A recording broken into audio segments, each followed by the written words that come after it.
ചേന്നമംഗലം കൂട്ടക്കൊല കേസിലെ പ്രതി ഋതുവിനെ സംഭവം നടന്ന വീട്ടിലെത്തിച്ച് തെളിവെടുത്തു. ആക്രമിക്കപ്പെട്ട് ചികിത്സയിലുള്ള ജിതിൻ ബോസ് ജീവനോടെ രക്ഷപ്പെട്ടതിൽ നിരാശയെന്നാണ് ഋതുവിന്റെ പ്രതികരണം. ജിതിനെ ലക്ഷ്യമിട്ടായിരുന്നു ആക്രമണം മുഴുവൻ നടത്തിയത്. തലയ്ക്കടിച്ചതിനു പുറമെ കത്തികൊണ്ട് കുത്തിയത് മരണം ഉറപ്പിക്കാനാണെന്നും ഋതു പോലീസിനോട് പറഞ്ഞു. 1 മാസത്തിനുള്ളിൽ അന്വേഷണം പൂർത്തിയാക്കാനാണ് നീക്കമെന്നും പ്രതിക്ക് മാനസികാരോഗ്യ പ്രശ്നങ്ങൾ ഇല്ലെന്നും അന്വേഷണ സംഘ തലവൻ ഡിവൈഎസ്പി എസ് ജയകൃഷ്ണൻ പറഞ്ഞു. മോട്ടീവ് കൃത്യമായിട്ട് മനസ്സിലാക്കിയിട്ടുണ്ട്. അതായത് ഇവർ തമ്മിൽ അയൽവാസികളായിട്ട് ഒരു 3 വർഷമായിട്ട് അവിടെ വിഷയങ്ങളുണ്ട്. ഇവർക്ക് പരസ്പരം അങ്ങോട്ടും ഇങ്ങോട്ടുമുള്ള ആക്ഷേപങ്ങളും ആരോപണങ്ങളും ഇരുകക്ഷികളും നേരത്തെ പല സമയത്തും ഉന്നയിച്ചിട്ടുണ്ട്.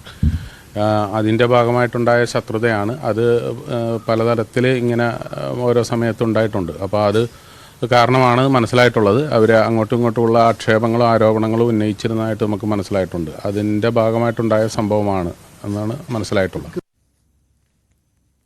ആജ്ഞ രവീന്ദ്രൻ വിവരങ്ങളുമായി. ആജ്ഞ, ആ കൊലപാതകത്തെക്കാൾ ഞെട്ടിക്കുന്നത് ഇപ്പോഴും അയാൾക്കതിൽ തരിമ്പും കുറ്റബോധമില്ല. ഇപ്പോൾ ചികിത്സയിലുള്ള ജിതിൻ കൊല്ലപ്പെടാത്തതിൽ അയാൾക്ക് ദുഃഖമുണ്ട് എന്നൊക്കെ കേൾക്കുമ്പോഴാണ് കൂടുതൽ ഭീതി വരുന്നത്. ഇയാൾക്ക് കൃത്യമായും മാനസികാരോഗ്യ പ്രശ്നങ്ങൾ ഒന്നുമില്ലെന്നും ഇയാൾ ഒരു ക്രിമിനൽ തന്നെയാണെന്നും ഉള്ള നിലപാടിലാണോ പോലീസ് ഉള്ളത്? അതെ ശ്രീജ, കാരണം പോലീസ് വ്യക്തമാക്കിയത് ഇങ്ങനെയാണ്. ഇയാള് മാനസികാരോഗ്യത്തിനല്ല, ലഹരിക്ക് അടിമയായിരുന്നത് കൊണ്ട് അതുമായി ബന്ധപ്പെട്ട ഒരു ഡി അഡിഷൻ സെന്ററിൽ ചികിത്സ തേടിയിരുന്നു. അത് മാത്രമാണ് ഇയാൾക്ക് ഇത്തരം അസ്വാസ്ഥ്യം എന്ന് പറയാൻ, അല്ലെങ്കിൽ തരത്തിലുള്ള ഏതെങ്കിലും ചികിത്സ തേടിയിട്ടുണ്ട് എന്ന് പറയാൻ അത് മാത്രമേ ഉള്ളൂ.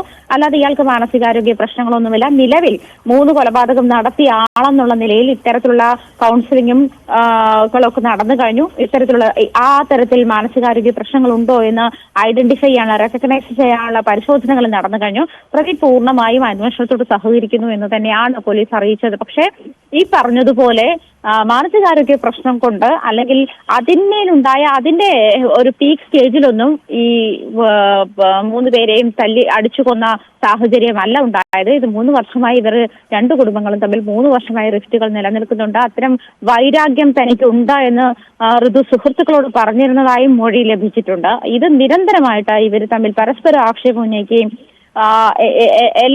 ഏകദേശം എല്ലാ ദിവസവും കുടുംബങ്ങൾ തമ്മിൽ വഴക്കിലേക്ക് പോകുന്ന സാഹചര്യം തന്നെ ആയിരുന്നു ഉണ്ടായിരുന്നത്. അത് ജിതിനെ അവസാനിപ്പിക്കുക എന്നുള്ള ലക്ഷ്യത്തോടു കൂടി തന്നെയാണ് ഋതു ഈ ഒരു ഉദ്യമത്തിന് മുതിർന്നത് എന്ന് തന്നെയാണ് ഋതു പോലീസിനോട് പറഞ്ഞത്. പക്ഷെ ജിതിൻ മരിക്കാത്തതിൽ തനിക്ക് കുറ്റബോധമുണ്ട്, അല്ലെങ്കിൽ ജിതിൻ മരിക്കേണ്ടിയിരുന്നു, അത് നടന്നില്ല, അതിൽ തനിക്ക് വിഷമമുണ്ട് എന്ന് പോലീസുകാരോട് പറഞ്ഞതായും വ്യക്തമാക്കിയിട്ടുണ്ട്. അതേസമയം ഈ അന്വേഷണവുമായി ബന്ധപ്പെട്ട് അടിയന്തരമായി അന്വേഷണം പൂർത്തിയാക്കാനുള്ള നീക്കത്തിൽ തന്നെയാണ് പോലീസ്. അതിന്റെ ശാസ്ത്രീയ തെളിവുകളടക്കം, ദൃക്സാക്ഷികളുടെ മൊഴികളടക്കം എല്ലാം ശേഖരിച്ചു കഴിഞ്ഞിട്ടുണ്ട്.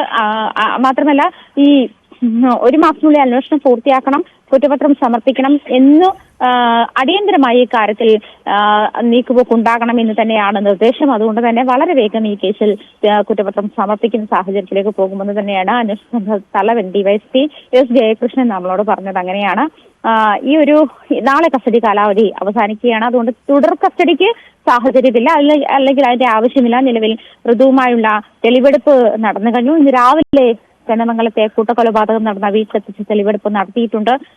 അതുമായി ബന്ധപ്പെട്ടുള്ള ഇനിയുള്ളത് ഐഡന്റിഫിക്കേഷൻ പരേഡാണ്. മാത്രമല്ല, ഈ ജിതിൻ ബോസിന്റെ ആരോഗ്യനില സ്റ്റേബിൾ ആകുന്നതോടുകൂടി അയാളുടെ മൊഴിയെടുപ്പ് കൂടി ഉണ്ടാകും. ആ മൊഴിയുടെ അടിസ്ഥാനത്തിൽ കൂടിയായിരിക്കും കുറ്റപത്രം സമർപ്പിക്കുകയെന്നും ഡിവൈഎസ്പി പറഞ്ഞിട്ടുണ്ട്. ശരി, ആജ്ഞ രവീന്ദ്രനാണ് വിവരങ്ങൾ നൽകിയത് കൊച്ചിയിൽ നിന്ന്.